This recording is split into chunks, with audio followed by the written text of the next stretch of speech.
আজকে আমি মেসির সাথে খেলা করছি। হ্যালো বন্ধুরা, অনেকদিন বাদে আমি দিদিদের বাড়িতে এসেছি। আর আমার ভাগনার জেদ ধরেছে ওর সাথে ফুটবল খেলতে হবে। কি আর করা যাবে, ভাগনার জেদ ধরেছে তো খেলতেই হবে। পারা আর না পারা পরের কথা, খেলতে তো হবে। আর এদিকে দেখো খেলার আগে থেকে জার্সি খুলে দিচ্ছে। আর ওকে খেলা শেখাচ্ছিলাম দেখো কেমন করে। আমি নিজেই খেলতে পারি না, ওকে কি শেখাবো? তবুও যতটুকু পাচ্ছিলাম ততটুকু ওর সঙ্গে খেলছিলাম। আর কিছুক্ষণ খেলার পরে ওর অবস্থা দেখো।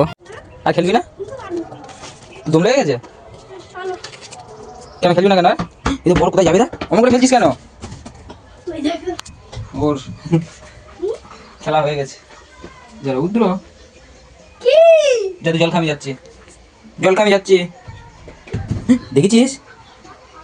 আর এদিকে দেখো আমার দিদি কত ফুলের চারা বসিয়েছে। তো আমি নাম জানি না, কেউ যদি নাম জেনে থাকো কমেন্টে জানিও। বলে দে হ্যালো গাইস। হ্যালো গাইস, এটা আমার মামা। আর আর কি বল? কি বলবো? তা বলতে সাথে কি বলবি? আজকে আমরা বল খেলছিলাম, এই দেখো। তারপর ও খেলে জব্দ হয়ে গেছে। খেলে জব্দ হয়ে গেছি। বলে ঠিক আছে, টাটা বাই বাই। টাটা করে দাও, টাটা টাটা করে দাও, টাটা করে দাও। তোমরা সাবস্ক্রাইব কেন করছো না? আমাকে একটু সাপোর্ট করো। সাবস্ক্রাইব না করলে কি ভিডিও করতে ভালো লাগে বলো? তো প্লিজ তোমরা একটু সাবস্ক্রাইব করে পাশে থেকো।